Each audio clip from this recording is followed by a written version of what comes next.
Man, do Marvel ever like to lean into Howard the Duck every few years? My name's Al, as always. This is a Weekend Review, and we're taking a look at Marvel What If Episode 2, and this is a Starlord Black Panther episode, which a lot of people have been tragically looking forward to. Obviously, given the passing of Chadwick Boseman, it is great to at least hear his voice and see T'Challa back on screen in an animated form. And this isn't going to be the only time or the last time that we're going to see him, but I'll get to that later on. First of all, if you haven't liked and subscribed to the channel, please do that. It would mean so much. You can also follow me on Twitter at The Geeks Reviews. Now, once again, Marvel are easing us into the concept of the multiverse by showing a familiar story, and we're getting the classic Guardians of the Galaxy Starlord intro. But before that, we do get some of the big names back, like I mentioned. We get Chadwick Boseman, we get Karen Gillan, we get Thanos himself, Josh Brolin, we get Sean Gunn, we get Benicio del Toro. There's a lot in here. There's a few that aren't in here as well. We also get Ophelia Lovebond. Okay, you probably don't know who that is, but I just love the name. She's the pink girl, and she was the pink girl in the Guardians of the Galaxy film as well, which is a great attention to detail in this episode.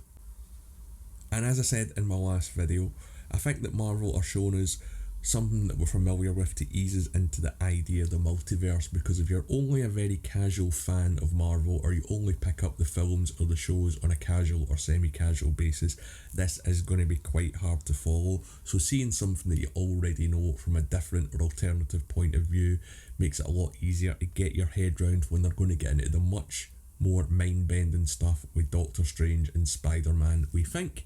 We don't know anything yet, we're just assuming. So unlike Peter Quill, T'Challa gets the Star-Lord reception that he wants, and he seems straight away to be like a space Robin Hood. I like what they've done with him. He's still pretty much the same guy. He's humble, unlike Peter Quill, who wanted to be more of a Han Solo kind of character.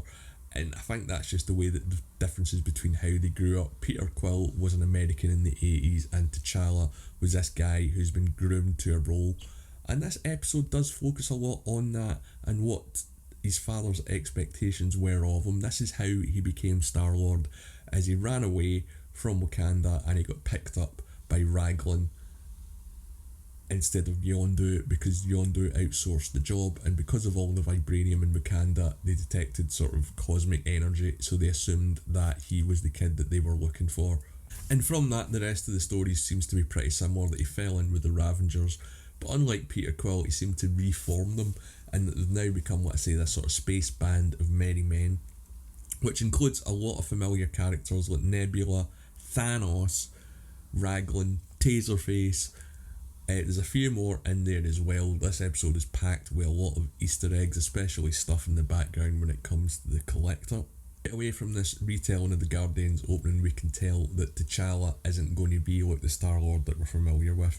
As I said, he's very noble, very humble, and he wants to use the Infinity Stone that he's just stolen to help restart a dying sun. And he also talked Thanos out of the snap, so he didn't fight him, he just talked him out of it. And I'd love to see that argument on screen or on a comic book page, because man, that's got to be a good one. But the rest of the plot of this episode is pretty standard. It's an Ocean 11's type heist where they need to get something from the Collector. So we've got, I keep saying Black Panther, but it's T'Challa. It's the same difference, but I'm just going to call him Star-Lord. So we've got Star-Lord, the Ravengers, including Thanos, who go to the Collector, whose security is now the Black Order. So we've got Cole Obsidian, Ebony Maw, all those people that we've seen in Endgame and Infinity War show up, but they're no longer on the side of Thanos. So they've got to break in, basically get these seeds to help a planet. And when they're doing the break-in, T'Challa comes across a Wakandan ship that his father has sent out into space to look for his son. It does seem to be unmanned, but those were kind of crazy mannequin dummy things. I mean, were they supposed to be some sort of sentient or robotic thing that operated the ship? Because Wakanda can do that, so I just imagined that they might be some sort of robot crew. But they were wearing clothes as well, which was very odd. I know there's been a few weird theories about this online, but I've not seen anyone that explains it. And man, Man, yeah, that is just very odd when you think about it. So he gets a message from his good old dad, so he knows that Wakanda is still there because Yondu has told him that it had been destroyed. And I did wonder initially in the episode why he hadn't gone back to Earth, but then it started to make me wonder why didn't Peter Quill go back? And the kind of general answer is once you're out there into the big wide universe, it must be kind of hard to go back. Like, imagine going to New York City and living there for 10 years and then moving to like rural Canada in a shack in the middle of nowhere. Your perspective would be totally changed, and I can understand why. So that's why they probably didn't go into it too much. But hey, whatever, that's the Guardians of the Galaxy film. This is the What If show we're talking about. We also get a few Guardians showing up as well with Drax, and in this timeline or in this multiverse, T'Challa saved his family, so he's now working as a barman and he seems to be very happy. He's lost all his anger, so I guess he never had the cause to be angry in the first place. He's not voiced by Dave Bautista, but I think that they will bring him back because there is a few big voice names in here, one especially at the end that I'll get to in a moment. But yeah, it did seem odd because Dave Bautista does love this character, but I think although he loves the character, he might have fallen out of love with Marvel or Disney. I also liked Marilyn Monroe, Nebula. I thought it was great that Karen Gillan was doing her voice. I'd like to see more of Nebula on screen and see her a bit more dressed up or trying to be a bit more human-like or trying to see her blend in with humans because she's never really had to do that. And I don't think she cares. I doubt we'll see it on screen, but it's just something that sort of tickles me a little bit. So they basically break into the Collector's vault, and during the fight with him we get a whole load of Easter eggs. Not as many as I would have thought. His weapons are like, you know, the Captain America shield, Thor's hammer, Hela's helmet from Ragnarok, and in the collection we get Howard the Duck, who I said at the start of the video, but man, Marvel do love to lean into this character and remind us that he exists every few years. He first showed up in Guardians, then in Endgame, and why not? He should show up in an animated show, and it's still the same actor that's doing the voice, so that was a good carryover as well. But the rest of the collection I was a little disappointed in that we didn't get to see more. When T'Challa originally goes into the Collector's vault, it's just these sort of smoky glass cases that you can only see the outlines of bodies in, so we didn't really get as much as we could have in there. I mean, it's an animated show, that's where you can fit in the details. It probably doesn't cost that much to add something in an animated style as it would be sort of CGI or even something that has to be physically on the set. And the Collector looks great. He kind of looks like He-Man to me or something. Like, I don't know, it reminds me of The Incredibles a little bit as well, but the Collector's always a character that I thought Marvel or the MCU could do more with. He's got a much bigger scope in the comics, and I always thought that they might bring him back a little bit, and this was as good as anything, I suppose. He doesn't really have a plan in here other than collecting, and he still gets the same comeuppance from the sort of slave girl, who, as I said, was voiced by the same actress that played her in the Guardians of the Galaxy film, so that was nice. And the gang all get away and escape, and they end up back on Earth in Wakanda, and there's a great scene where it sort of pans over them all having dinner or lunch or just talking in this huge hall, and they're all sitting at different tables, and Thanos is talking about his perspective, but he seems to look really light-hearted and jokey, and the Thanos that we get here in this episode is great.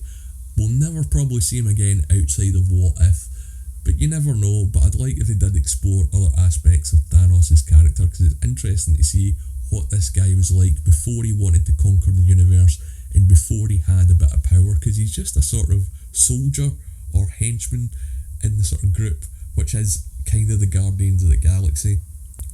And as I said at the start of the video, Chadwick Boseman is apparently appearing in 4 What If episodes, so he is going to be back, and it does indicate that there is going to be some sort of greater tie-in over this season with these episodes coming together. But one of the questions that I had was, where are the rest of the Guardians? Where's Groot, Rocket, Gamora and Nebula? And Nebula, I did expect her to pop up at the end, because spoiler alert, why would I put a spoiler alert in? You've listened this far or watched this far already. That we do get Peter Quill, who's lived a normal life and is working away, and Ego walks into the shop that he's working in when he's just sweeping the floor and sort of says, right, let's go.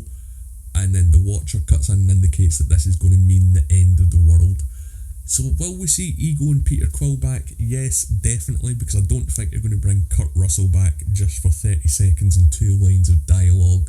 It would be nice to see the rest of the Guardians, like I say, come together as well. But what does this mean? Do you think Peter Quill will become evil, or do you think the rest of the Guardians that we haven't seen on screen in What If will also be evil as well? That's just one theory I'm looking at, but I'm breaking down a whole bunch of questions from the What If episodes. The first 3 have already been screened for the press, so that's why my reviews for this are a little behind, because there's no point trying to get ahead when you can't catch up. If you've got this far, please leave a like on the video, and if you haven't subscribed, please subscribe as well. Let me know what you think of What If and this episode in the comments below or on Twitter. You can reach me at The Geeks Reviews. My name's Al, thanks for watching.